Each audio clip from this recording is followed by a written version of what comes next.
Salve galera, mais um vídeo aqui no canal O Esporte na História, chegando na semana do projeto Esporte na Colômbia. E como não poderia ser diferente, né? A gente já tem o resultado da Copa do Mundo de Futebol Masculino de 2026, que a Espanha terminou campeã com todo mérito. Agora a gente já se organiza aí para a Copa do Mundo do ano seguinte, que é de futebol feminino, que ocorrerá aqui no Brasil, mas ainda dentro desse mês, como tinha sido planejado. Os temas dos vídeos postados aqui no canal O Esporte na História serão todos direcionados ainda ao tema Copa do Mundo. E nos vídeos anteriores do projeto Esporte na Colômbia, a gente vinha falando da trajetória dessas gerações colombianas de futebol, né? Essas gerações que estão chegando nas Copas do Mundo de futebol masculino, a Colômbia que teve a geração dos anos 90, que no vídeo anterior a gente trabalhou e abordou as temáticas das influências do narcotráfico dentro do futebol colombiano, como isso acabou injetando dinheiro a ponto de fazer com uma grande geração do futebol, óbvio que também com o talento desses atletas que foram desenvolvendo, fizesse com que a Colômbia disputasse três Copas seguidas, coisa que nunca tinha acontecido, 90, 94, 98, chegando nas oitavas de final em 90, que é, até 2014 foi o principal resultado em Copas do Mundo da Colômbia, e culminando depois no título da Copa América em 2001, o único da história colombiana até hoje, quando sediou a competição. Acontece que, depois de uma geração que disputa três Copas seguidas e ganha uma Copa América, se esperava que essa sequência continuasse no futebol colombiano. E aí a gente tem um hiato ali de três Copas do Mundo em que a Colômbia não disputa: 2002, 2006 e 2010. A Colômbia só volta a disputar uma Copa do Mundo em 2014, disputa em 14, disputa em 2018 também, fica fora da Copa de 2022 e voltou a disputar agora em 2026, tendo inclusive feito uma ótima campanha. A gente vai comentar um pouco disso aqui. Mas o que que aconteceu, né, nesse contexto ali que a gente vê dos anos 90 para 2000, que a Colômbia estava avançando e de repente tem uma queda novamente no futebol? Dentro do clube, é válido destacar, a Colômbia já tinha tido um clube campeão da América, né, da Libertadores da América, que foi o Atlético Nacional em 1989, ainda no contexto de auge do narcotráfico. E depois vem a ter o Once Caldas em 2004. Foi uma grande zebra, uma grande surpresa, mas foi um clube colombiano campeão da Libertadores. Depois do Once Caldas, a gente só teve novamente o próprio Atlético Nacional em 2016, ou seja, bem depois, e depois da Copa do Mundo de 2014 no Brasil, que a Colômbia disputou, e até hoje é o seu melhor desempenho, a gente vai comentar também. Mas o que que aconteceu nesse ato com a seleção, né? Num contexto de globalização, que os jogadores estão começando a ir cada vez mais para a Europa. A gente tinha na época o Juan Pablo Henry, que era um atacante fenomenal colombiano que fez sucesso na Europa, fez sucesso na Premier League, num contexto que poucos sul-americanos jogavam na Inglaterra. A gente já tem ali jogadores que ainda estão como resquício dessa geração dos anos 90, que continuam tendo bons desempenhos nos anos 2000, né? O Aristizábal é um campeão com o Cruzeiro da Tríplice Coroa em 2003. A gente tem jogadores como a Asprilla, que também teve sucesso na Inglaterra, na Itália, jogando no Newcastle, no Parma e por aí vai. Então, assim, a gente tinha jogadores colombianos que estavam já furando essa bolha e indo jogar na Europa. Coisa que nos anos 90 e 2000, com todos os cenários históricos que isso influencia, né? No caso do Brasil vai ter a Lei Pelé, mas tem a Lei Bosman quando fala do cenário internacional, que vão possibilitando o maior êxodo, a maior migração de jogadores, notadamente de outros continentes para o continente europeu. A Colômbia acaba entrando nesse bolo aí. Não à toa, a geração imediatamente anterior, ou ainda dos anos 90, a gente não teve grandes nomes colombianos na Europa, né? O próprio Valderrama fez mais carreira nos Estados Unidos, por exemplo, o grande craque daquela geração dos anos 90. E do final dos 90 para frente, a gente já começa a ver esse êxodo de jogadores indo para a Europa. E mesmo assim, a Colômbia fica três Copas sem disputar. É válido destacar um ponto. Primeiro eu vou aqui abrir até, eu separei os arquivos, né? A Copa América de 2001 foi uma campanha assim maravilhosa. A Colômbia venceu seus três jogos na fase de grupos, né? Eu tô lendo, por isso que eu tô aqui olhando os arquivos de fontes que eu separei. Colômbia vence Venezuela, vence Chile, vence Equador na fase de grupos. Nas quartas de final, bate o Peru por 3-0, bate o Honduras na semifinal. Lembrando que Honduras tinha eliminado o Brasil 2-0 nas quartas de final. É isso mesmo. Um ano antes do Brasil ser campeão, pentacampeão do mundo, o Brasil estava sendo eliminado nas quartas de final da Copa América na Colômbia para Honduras. E essa Colômbia bateu Honduras na semifinal por 2-0 e venceu o México, que joga a Copa América nessa época aqui como convidado, né, vindo da CONCACAF. Na final, a Colômbia venceu por 1-0. Só que tanto nas eliminatórias da Copa de 2002, como 2006 e 2010, a Colômbia não classifica para a Copa, mas bate na trave. A gente lembra que naquela ocasião as eliminatórias da América do Sul tinham um quantitativo menor de vagas do que tem hoje, né? Obviamente, hoje a gente tem um quantitativo muito maior de seleções nas Copas, na Copa, né? A partir de 2026. Então, a América do Sul ela tinha 4 vagas e mais uma quinta vaga para repescagem. Em 2002, a Colômbia ficou na sexta colocação, com 27 pontos, empatada com o Uruguai, que também teve 27 pontos e foi para a repescagem. Por ter um saldo de gols maior, 6 gols contra 5 da Colômbia, o Uruguai se classificou para a fase da repescagem na Copa de 2002. Acabou vencendo a Austrália e se classificou para aquela Copa, inclusive a seleção uruguaia. Nas eliminatórias de 2006, mais uma vez a gente tem um cenário da Colômbia batendo na trave. Repito que o ciclo de 2002 a 2006 é um ciclo em que a Colômbia tem o oásis ali de ter um clube do país sendo campeão continental, né? Que é o Once Caldas, que vence a Libertadores em 2004, batendo o então poderoso e campeão, atual campeão Boca Juniors na final, e quase é campeão mundial. No Japão, no final do ano, perde nos pênaltis para o Porto de Portugal, aquele Porto que já não era mais do José Mourinho, já tinha perdido seus grandes craques, o Deco já tinha ido para o Barcelona, mas tinha outros grandes jogadores, como Costinha, Maniche, o Carlos Alberto, brasileiro, o Diego, que tinha saído do Santos, tinha ido para o Porto, então era um grande time, o Porto foi campeão. Nas eliminatórias de 2006, a Colômbia mais uma vez ficou batendo na trave, com 24 pontos, um ponto a menos que a própria seleção do Uruguai, mais uma Copa aí, foram 2 Copas seguidas que o Uruguai e Colômbia ficaram ali disputando essa última vaga, né? Porque tanto em 2002 como em 2006, os 4 primeiros classificados que foram para as 4 vagas diretas da América do Sul foram Brasil, Argentina, Equador e Paraguai. E a quinta vaga ficou entre Colômbia e Uruguai. Em 2002, a Colômbia perdeu ali no desempate, apesar de ter feito a mesma pontuação. Para 2006, o Uruguai fez 25 pontos, a Colômbia fez 24. Então, por um ponto, mais uma vez, a Colômbia batia na trave, não foi para a repescagem, ficou de fora da Copa de 2006. Lembrando que o Uruguai, que tinha batido a Austrália nas eliminatórias de 2002, na repescagem, a Austrália deu troco para 2006. Nessa época, a Oceania não tinha uma vaga direta para a Copa, né? A Austrália ainda não jogava pela Ásia, jogava pela Oceania, sempre tinha que disputar eliminatórias, a repescagem das eliminatórias, porque não tinha uma vaga direta. Em 2002, a Austrália perde para o Uruguai, em 2006 ela ganha e vai para a Copa, inclusive ficando no grupo do Brasil e passando para as oitavas de final, né? Perdeu para a Itália. Mas tanto o direito que o Uruguai teve em 2002 para disputar a repescagem contra a Austrália, como em 2006, foi ficando ali na frente da Colômbia na risca, né? Então a Colômbia teve ali 2 Copas e não conseguiu se classificar batendo na trave. Em 2010, a disputa já foi também com uma outra seleção além do Uruguai, que foi a seleção do Equador. O Uruguai que vem em 2010, inclusive, fazer uma grande Copa, chegou na semifinal, terminou em quarto lugar. Mais uma vez vai para a repescagem, acaba se classificando para a Copa. Aí, lendo a fonte aqui, ó, o Uruguai fez 24 pontos, ficou em quinto lugar, foi para a repescagem. E a Colômbia ficou com o mesmo número de pontos que o Equador, 23 pontos cada um. Ficaram em sexto e sétimo lugar, respectivamente. No desempate, a Colômbia ficou em sétimo, porque apesar de ter o mesmo saldo que o Equador, -4, fez menos gols. Então, isso fez com que a Colômbia ficasse de fora da Copa. E aí, o que que a gente consegue entender nesse contexto? Anos 2000 foi uma década de reconstrução da Colômbia enquanto país. Foi uma década que Medellín, por exemplo, enquanto cidade, estava modelando ali o seu projeto social, cultural, político, após um contexto muito turbulento de combate ao narcotráfico. É um cenário de construção de uma Colômbia social. Então, a Colômbia teve que parar tudo para se reconstruir por dentro, para depois pensar no que poderia oferecer para fora. Ou seja, antes de disputar uma Copa do Mundo, eu preciso pensar o que é por dentro do meu país, reconstruir essa nação, reconstruir nossas identidades. Repito, a Colômbia estava exportando jogadores, o futebol estava acontecendo, tinha tido um campeão da Libertadores, mas isso tudo não foi dentro de um projeto, foi um achado ali.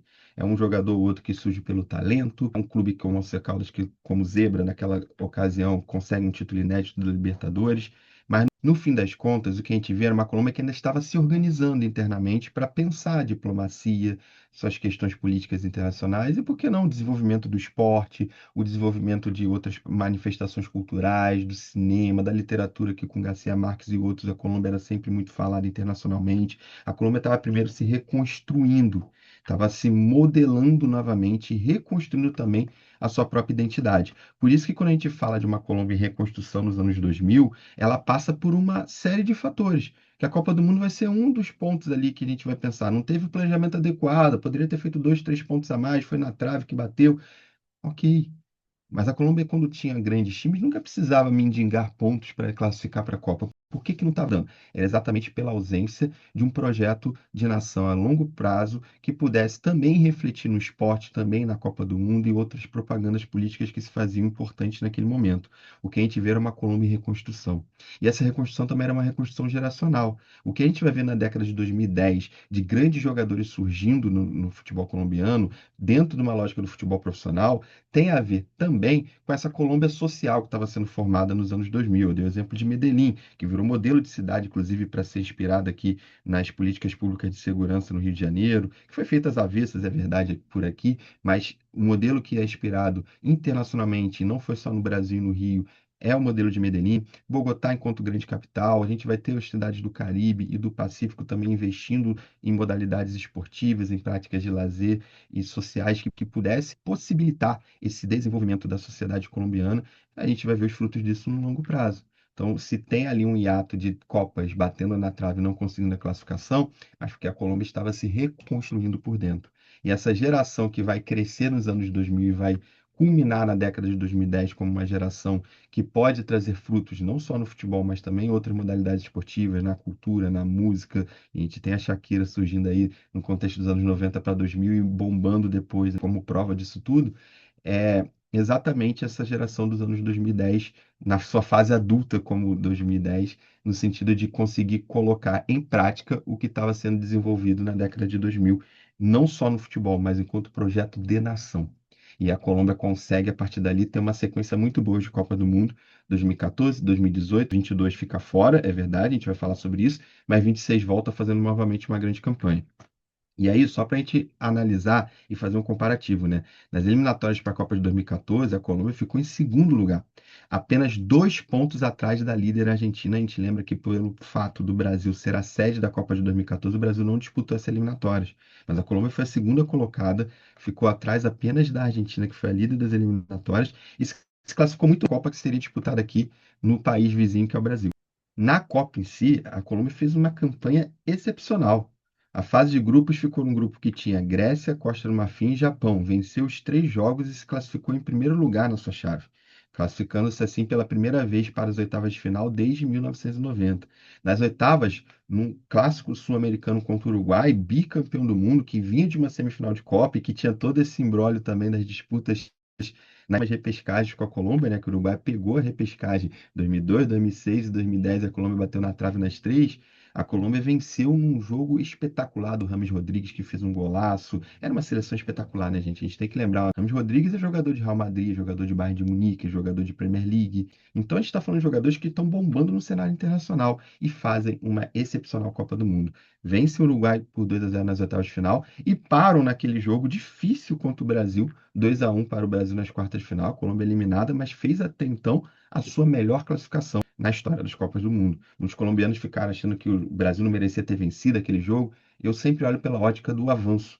Uma seleção que estava 3 Copas sem disputar, vinha desse regresso, ou seja, desse retorno à Copa do Mundo, dentro de um retorno também contra nação perante o mundo querendo se mostrar, numa reconstrução social. Você faz a sua melhor campanha, a gente tem que reconhecer esse avanço. E esse avanço continuou em 2018, muito porque essa geração se manteve. A gente manteve ainda uma geração que foi se envelhecendo, é verdade. O Rames Rodrigues não estava mais no seu auge em 2018. O Falcão Garcia também não estava mais no seu auge em 2018. Falcão Garcia é jogador de Porto, é jogador de Manchester United, é jogador de Chelsea, é jogador de França, onde jogou pelo Mônaco, Atlético de Madrid, onde ele fez a melhor fase da carreira dele. Mas ainda tinha aquela geração muito presente. E a Colômbia consegue se classificar em quarto lugar nas eliminatórias, não precisa de repescagem. O Peru foi para repescagem em 2018, se classificaram direto Brasil, Argentina e Uruguai. Na ordem, na verdade, foi Brasil, Uruguai, Argentina. O Uruguai ficou em segundo. A Colômbia vem em quarto lugar, com 27 pontos ali, fazendo uma campanha aceitável. E o Peru, que também fez uma boa Copa, inclusive, foi o quinto colocado. E aí a Colômbia vai direto para essa Copa de 2018. É uma Copa em que a Colômbia não consegue passar das oitavas de final, ou seja, não chega nas quartas como fez em 2014, mas faz uma ótima campanha também. Um grupo difícil com Japão, Senegal e Polônia. ou seja, uma seleção europeia tradicional em Copas, uma seleção africana em ascensão, que hoje é uma das melhores, e que não fosse a questão judicial com o Marrocos, seria a atual campeã da Copa Africana de Nações, e tem grandes jogadores como o Mané, e que também fez uma ótima Copa do Mundo de 2026. E o Japão, que também tem tido ascensão na Ásia e dominância há muito tempo, né? A Colômbia até estreia a Copa perdendo para o Japão por 2-1, mas ganha depois de 3-0 da Polônia e ganha também de Senegal por 1-0.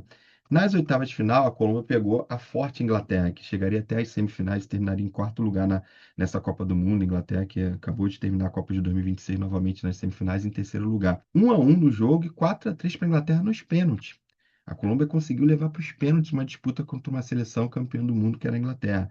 Então, parou nas oitavas para a Inglaterra nos pênaltis em 2018, parou nas quartas para o pentacampeão Brasil em 2014, donos da casa. Tudo bem que depois viria o 7-1, mas isso aí é outra história. A gente vê que tem um avanço. Então, a Colômbia conseguiu, nesse retorno de 2014 e 2018, realizar suas melhores campanhas na história das Copas. Melhor até do que em 1990, quando a Colômbia chegou nas oitavas. Porque agora você enfrentou grandes seleções nesses confrontos que foi eliminada, você fez campanhas na fase de grupo com destaque, 94 e 98. A Colômbia caiu na fase de grupos. Hoje a Colômbia tem mais substância, a Colômbia tem mais, é uma seleção mais robusta no sentido de se impor e de impor respeito, inclusive, àqueles que vão ver a Colômbia jogar e entenderem que a Colômbia vai vir, se não entre as favoritas, mas entre aquelas que pode fazer frente às favoritas. A Colômbia está no mesmo barco ali das seleções que hoje fazem frente, como o Marrocos, que tem chegado, foi semifinalista em 22 e chegou nas quartas agora, como a Noruega, que eliminou o Brasil e chegou nas quartas de final. Pode-se incluir a Croácia, que bateu final e semifinal de Copa. A Colômbia está nesse bolo das não campeãs que estão ali dentre as melhores seleções não campeãs, né? E apesar de 2018 já ter um envelhecimento dessa geração, essa geração dos anos 2010, ela é fruto desse período de reformulação social do país na década de 2000 e é um motivo de muito orgulho para os colombianos porque é uma seleção que não tem mais aquela mancha do narcotráfico. 2012, por exemplo, eu posso falar com propriedade, foi um ano que eu morei, na época eu fazia história na UERJ, né, e tive a oportunidade de fazer um período de sanduíche, né, um intercâmbio na Universidade de Antioquia, que fica em Medellín, né. E lá em Medellín, durante o período, o ano que eu fiquei morando em Medellín, foi o ano que o Milionários veio a ser campeão colombiano em 2012. Eu lembro porque o Milionários é o clube que eu mais gosto da Colômbia, então foi muito marcante. Ele não era campeão desde 1988. Então, de 2012, até então, o maior campeão nunca não tinha sido campeão colombiano. Voltou exatamente quando eu estive lá. Só que eu lembro que também tinha uma campanha dos torcedores, um grupo, obviamente, dos torcedores do Milionários naquele período, de querer renegar os títulos colombianos anteriores, de 87 e 88. Por quê? Porque de um possível investimento do Gacha, o mexicano, o traficante que teria investido dinheiro no futebol do Milionários, eles não queriam essa mancha no currículo do Milionários. Então, é só para ver como esse debate está muito profundo na sociedade colombiana. Óbvio que os títulos não foram perdidos, óbvio que o Milionário continua sendo campeão desses anos, mas eles estavam querendo se desvincular dessa mancha do narcotráfico. A seleção da década de 2010 é a seleção que não precisou do dinheiro do narcotráfico. É a seleção que conseguiu formular uma nova geração e que foi bem nas Copas do Mundo, fazendo assim suas melhores campanhas sem precisar desse dinheiro. Só que é uma seleção que, quando chegou em 2018, já vinha um pouco do envelhecimento dessa geração. E entre 18 e 22, a gente teve uma troca ali geracional. O Rames deu uma queda, o Falcão Garcia foi sumindo do cenário internacional, perdendo espaço, e a seleção foi tendo uma queda também nos seus resultados. Como qualquer geração, tem às vezes reformulações para surgir uma nova geração, né? É nesse contexto também que vão começar a surgir jogadores como Luiz Dias, que hoje joga no Bayern de Munique, já passou por Liverpool, um grande jogador hoje do futebol mundial, não só colombiano. É quando vai surgir o John Arias, que eu lembro claramente quando ele chega para jogar no Fluminense entre 22 e 23, ainda muita gente com dúvidas. João Arias, eu lembro como comentarista fazendo transmissões em estádio, João Arias perdia bolas bobas, chutava bolas longe do gol, coisas que hoje ele tem um chute maravilhoso, consegue, em alguns fundamentos ele foi evoluindo ao atuar no futebol brasileiro. E é exatamente essa construção de uma nova geração de Arias, de Dias, e também o mantimento de alguns jogadores experientes que ressurgiram, como é o caso do próprio Rames Rodrigues, que tinha dado uma queda nos últimos anos e voltou, se não tecnicamente bem nos clubes em que atuou nos últimos anos, pelo menos voltou enquanto liderança na seleção técnica, tática e também aquele cara que consegue trazer para os mais jovens a experiência de ter vivido duas Copas anteriores. O Rames conseguiu comandar a Colômbia nessa reta para a Copa de 2026. Mas antes de chegar nisso, vamos ver como foi, né? Essa não ida para 2022. A Colômbia ficou em sexto lugar nas eliminatórias, na época ainda com 32 seleções na Copa, iam quatro, um para repescagem. Brasil, Argentina, Uruguai e Equador se classificaram. Peru ficou com 24 pontos na repescagem e a Colômbia com 23 pontos, um pontinho atrás do Peru. Mais uma vez bateu na trave e não conseguiu ir para a Copa. Então veja, às vezes que a Colômbia não foi para a Copa desde 1990, 2002, empatado em pontos com o Uruguai, não foi porque o Uruguai ganhou a vaga na repescagem. 2006, um ponto atrás do Uruguai. 2010, empatado com o Equador, também um ponto atrás do Uruguai, que foi quem ganhou a vaga na repescagem. 14 e 18, esteve presente e fez suas melhores campanhas na história. 22, um ponto atrás do Peru. Então, todas as vezes que a Colômbia não foi, bateu na trave. Só que dessa vez era diferente. Não era uma reconstrução mais profunda, como foi nos anos 2000, que teve que remodelar o país como um todo. Era uma mudança geracional. Precisava sair alguns dos jogadores da geração 2014 e 2018 para entrar os que seriam os jogadores da geração 2026. E 26. E não deu outra, né? A Colômbia chega em 2026 muito bem, se classifica em terceiro lugar nas eliminatórias sul-americanas. É verdade que foi muito embolada essas eliminatórias, né? Com o aumento para 48 seleções, a gente teve 6 vagas diretas na América do Sul e a sétima foi para repescagem. De 10 seleções jogando, a gente há de concordar que dificilmente uma Colômbia da vida agora vai ficar fora da Copa, né? Mas a Argentina nadou de braçadas, ficou com 38 pontos, o Equador foi o segundo com 29 e depois todo mundo empatou. Colômbia em terceiro, Uruguai em quarto, Brasil em quinto e Paraguai em sexto, e teve os critérios de desempate que fizeram com que tivesse essas colocações, né? A Colômbia teve 10 gols de saldo, mesmo saldo do Uruguai, mas fez 28 gols contra 22 dos uruguaios. O Brasil teve 7 de saldo e o Paraguai 4. Do terceiro ao sexto lugar, todos com 28 pontos. E todos esses foram para a Copa. O sétimo foi a Bolívia com 20 pontos, que foi para a repescagem, mas acabou não se classificando. Mas a Colômbia na Copa de 2026 chega muito forte. Luiz Dias está no seu auge, Arias está no seu auge, Rames Rodrigues é a liderança técnica, tática, e o time consegue ser líder do seu grupo, um grupo que tinha Portugal de Cristiano Ronaldo, Bruno Fernandes, Vitinha, João Neves e companhia, Rubem Dias e por aí vai. Consegue ser líder do seu grupo com 7 pontos, empata o jogo com Portugal, merecendo ganhar. E na fase seguinte, eu considero, gente, destacando, essa Copa teve um quantitativo maior de países, então aumentou o número de jogos também. Além de oitavas, quartas, semifinal e final, a gente tem também a fase de 16 avos agora. A Colômbia vai parar nas oitavas, mas a Colômbia joga 16 avos. Em quantitativo de jogos, e o quão longe chegou, foi igual a 2014. Eu considero que essa campanha é tão grande quanto a de 2014. Muita gente fala, o exemplo do Brasil. O Brasil fez a pior campanha desde 1990, parou nas oitavas de final. Muitos jornalistas falaram isso, né? Discordo. Não estou passando pano para o Brasil nem para o que foi a Copa do Brasil, não. Mas o Brasil ter chegado nas oitavas contra a Noruega esse ano e sendo eliminado foi uma campanha similar a 2018 e 2022. A seleção fez 5 jogos na Copa, passou por uma fase eliminatória que foi contra o Japão e perdeu na segunda fase eliminatória. A Copa aumentou, mas oitavas de final de 1990, o Brasil perdeu na primeira eliminatória para a Argentina, gol do Canide. Agora o Brasil passou por uma eliminatória e perdeu na outra. Então seria similar ao que fosse o que era até 2022 as quartas de final em quantitativo de jogos. Então a Copa aumentou, se tornou mais difícil. Agora são 8 jogos para ser campeão. Então a Colômbia jogou os mesmos 5 jogos que 2014. Foi tão longe quanto no sentido de número de jogos, só que agora a gente tem uma fase a mais. Então quantitativamente parou antes, né? Parou nas oitavas, mas fez o mesmo número de jogos. Entrou num grupo que era difícil porque tinha uma favoritaça, que era Portugal. A Colômbia consegue bater o Uzbequistão por 3-1, consegue vencer a República Democrática do Congo por 1-0 e empata com Portugal. E vai para 16 avos, um jogo que foi, e destaco dele, sempre vai ser difícil enfrentar as seleções africanas, e foi um jogo muito difícil de Colômbia com Gana, vai sabendo que teria dificuldades. E vence Gana por 1-0.